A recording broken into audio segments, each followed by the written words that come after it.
అంతే. భారతీయ జనతా పార్టీ చరిత్రను ఇంకా చూస్తే అది కూడా కార్యకర్తలను ఉద్దేశించి నేను అంటున్నాను.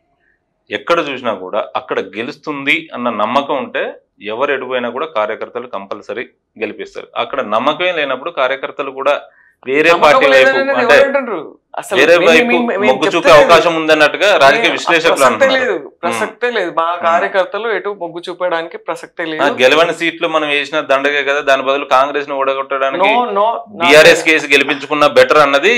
మేము వన్స్ క్యాండిడేట్ నిలబెట్టుకున్నాము అని అంటే ఖచ్చితంగా ఆయన కొరకే పనిచేస్తాం, అది ఎవరైనా కానీ. ఎక్కడ ఏ ఊర్లో కానివ్వండి, అక్కడ ఇది జూబ్లీ హిల్స్ కావచ్చు, రేపు ఇంకొక దగ్గర కావచ్చు. మరి కార్ పార్టీకి ఓటేస్తే కమలానికి వేసినట్టే అని పదే పదే రేవంత్ రెడ్డి గారు కూడా ఎందుకు అంటున్నారు? వాళ్ళు ఏంటంటే అటు రేవంత్ రెడ్డి కార్ పార్టీకి ఇస్తే బీజేపీకి వేసినట్టు అంటాడు, ఇటు కార్ వాళ్ళు కూడా అదే మాట అంటున్నారు. వాళ్ళిద్దరు కొమ్ముకి అయి చేస్తున్నారు, మీరు వాళ్ళకేయద్దు మాకేయండి అని అంటున్నారు. సో అది అర్థం లేని మాటలు అంతే. కమలం గుర్తుంది మాకు ఎన్డీఏ అలయన్స్ ఉన్న వాళ్ళు, మాకు జనసేన పార్టీ ఉంది, మేము వాళ్ళు కలిసి పోటీ చేస్తున్నాం ఇక్కడ, అంతే, దట్స్ ఆల్. అంటే మీకు జనసేన పార్టీ ఇప్పటికీ మద్దతు ప్రకటించింది, అంతే. ఎన్డీఏలో టీడీపీ కూడా ఉంది. పవన్ కళ్యాణ్ ప్రచారానికి వస్తున్నారా? వస్తారు. అంటే పవన్ కళ్యాణ్ కనుక ప్రచారానికి వస్తే దాని ఇంపాక్ట్ వేరేలా ఉంటుంది. అలా కాకుండా ఇక్కడ రాష్ట్ర నేతలు వస్తే అంత ప్రభావం అయితే చూపించదు అన్నది ఒక వాదన. అక్కడ ప్రభావం చూపించదని అని అనకుండా మాకు ఇప్పుడు రకరకాల పనుల వల్ల అనుకోండి, ఇది మెయిన్ ఎలక్షన్ కాదు, బై ఎలక్షన్.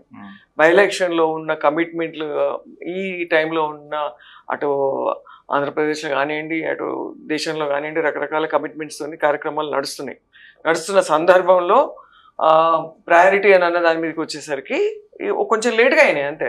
దానివల్ల రారు. ఇప్పుడు మద్దతు తెలిపిండంటే దాని అర్థం ఏంటిది? అంటే లోకల్ లీడర్స్ ఇప్పుడు ఆయన రేంజ్ వేరు, ఎంతైనా కూడా వస్తారు. ఆయన పవన్ కళ్యాణ్ ఆయన వస్తారు. ఆయన కనుక వస్తే ఆ ప్రభావం వేరేలా ఉంటుంది కాబట్టి ఆగింది. అదర్వైజ్ ఆయన రావడానికి సిద్ధంగా ఉన్నారు, అలా ఏం లేదు. చంద్రబాబు గారు కూడా వస్తారా? చంద్రబాబు గారిది ఇంకా తెలియలేదు, ఎందుకంటే ఆయన ఆల్రెడీ మొన్ననే స్టేట్ సర్టిఫికేట్ వెళ్ళారు. అవి ఆల్రెడీ అంటే ఈ ఎలక్షన్ రాకముందు ఉన్న షెడ్యూల్స్ ఫిక్స్ అయి ఉన్నాయి, అది కూడా మాట్లాడుతున్నారు. ఎందుకు ఫోన్లు ఉన్నాయి కదండి, మాట్లాడుతున్నారండి. ఫోన్లో మాట్లాడి అంటే మీరు ఫోన్లో మాట్లాడితే మీకు నచ్చదు కదా, ఇక్కడికి వస్తే కదా మీరు మెచ్చేది. సో ఫోన్లో అంటే ప్రతి ఫోన్ కాల్ గురించి చెప్పలేం కదా, ఫోన్లో మాట్లాడుతున్నారు, అన్ని జరుగుతున్నాయి. అది ఇక టైం ఫ్యాక్టర్ని బట్టి డిసైడ్ అవుతుంది అంతే తప్పితే అదర్వైజ్ దే ఆర్ సపోర్టింగ్. అలా కూటమి అనేది సపోర్ట్ ఉంది. తెలంగాణ ప్రజలైతే ప్రభుత్వం పైన అలానే ప్రతిపక్షాల పైన కూడా చాలా అంటే కోపంగా ఉన్నారని చెప్పొచ్చు. ఎందుకంటే మొత్తం అందరూ నేతలంతా కూడా జూబ్లీ హిల్స్ లోనే తిష్ట వేసి కూర్చున్నారు, ప్రజా సమస్యలు గాలి కొదిలేశారు. బలమైన ప్రతిపక్షాలు ఏం చేస్తున్నాయి ప్రశ్నించకుండా అన్నది కూడా ప్రజల వాదన. దీనిపైన మీరు ఏం చెప్తారు? అది ఒక ప్రభుత్వంలో ఉండి చేస్తున్న నాయకులు వాళ్ళు ఆలోచించాలి. మేము ప్రతిపక్షంలో ఉండి మేము పోరాడేది మేము పోరాడుతున్నాం. ఎన్నో సమస్యలు ఉన్నాయి. అవును, ఎన్నో సమస్యల మీద ఎవరు గలం ఇప్పట్లేదు. ఇప్పుడు సమస్యలు అంటే రకరకాల సమస్యలు. ఇప్పుడు మేము మొన్న మనం చూద్దాం, వర్షాలకు రైతులు ఎంత నష్టపోయింది చూడండి, గలం ఇప్పలేదా? మేము ప్రతి ఊరికి వెళ్ళి వచ్చినారు మా నాయకులందరూ కూడా. అక్కడ పంట నష్టపోయినారు, మొన్న వర్షాలకు చాలా ఘోరంగా నష్టపోయిన వాళ్ళు. సో వాళ్ళకు నేను సొంతంగా మేము కూడా రిప్రజెంటేషన్ ఇచ్చి వచ్చినాం కమిషనర్కి, సివిల్ సప్లైస్ కమిషనర్కి.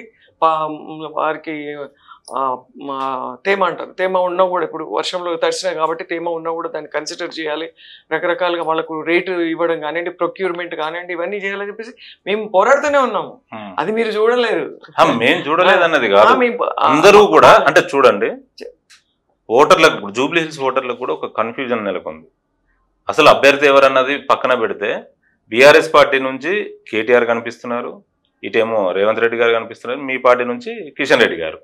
ఓటర్లు కూడా అసలు ఎవరు అభ్యర్థి అన్న దాంట్లో వీళ్ళేమో అభ్యర్థులు అన్నట్టుగా ఓటర్లు అనుకుంటున్నారు. న్యాచురల్ ఇది ఒకటి ఏంటంటే కిషన్ రెడ్డి గారి గురించి మీరు చెప్పడానికి లేనే లేదు. ఎందుకంటే కిషన్ రెడ్డి గారు ఆయన పార్లమెంట్ కి సంబంధించిన కాన్స్టిట్యున్సీ కాబట్టి ఆయన ఖచ్చితంగా ఉంటారు. ఇజ్జత్ కే సవాల్ అంటారా? ఇజ్జత్ కే సవాల్ ప్రసక్తే లేదు అక్కడ. అక్కడ కాన్స్టిట్యున్సీ కాబట్టి మనం కంపల్సరీ ఉండాలి. అక్కడ ఇజ్జత్ కే సవాల్ ఏంటి? It is a participate. నా కాన్స్టిట్యున్సీలో ఎలక్షన్స్ జరుగుతున్నాయి అంటే నేను పార్టిసిపేట్ చేయకుండా ఉండడం అనేది మీనింగ్లెస్. ఎదుటోళ్ళు కామెంట్ చేసినట్టు వాళ్ళకు మాట్లాడే అర్హత లేదన్నాడు. అంటే రాజకీయం తెలియదు అన్నట్టు. ఇప్పుడు నా కాన్స్టిట్యూన్సీ నుంచి ఇప్పుడు కేటీఆర్ చేసిండు, ఇంకా వేరే మంత్రులు వచ్చి చేసిండంటే అర్థం ఉన్నది. వాళ్ళని అనొచ్చు, మా కిషన్ రెడ్డి గారిని అనడానికి లేనే లేదు. ఎందుకంటే ఆయన కాన్స్టిట్యున్సీ అది, ఆయన బాధ్యత, ఆయన గెలిపించుకునే బాధ్యత ఆయన మీద ఉంటది డెఫినెట్ గా. కాబట్టి ఆయన తిరుగుతారు, న్యాచురల్ గా తిరుగుతారు. ఆయన వచ్చి బీఆర్ఎస్ పార్టీని గెలిపిస్తున్నారు అన్నట్టుగా కాంగ్రెస్ ఆరోపిస్తుంది. ఇక వాళ్ళిద్దరు ఆరోపించడానికి మేము ఒకరే ఉన్నాం కదా, వాళ్ళిద్దరికి వేరే లేదు. కేటీఆర్ కూడా ఒక ప్రధాన ఆరోపణ చేస్తున్నారు. కేటీఆర్ కూడా చెప్తా, బీజేపీ కాంగ్రెస్ పార్టీలు కలిపి జాయింట్ వెంచర్ సర్కార్ నడుపుతుంది అంటున్నారు.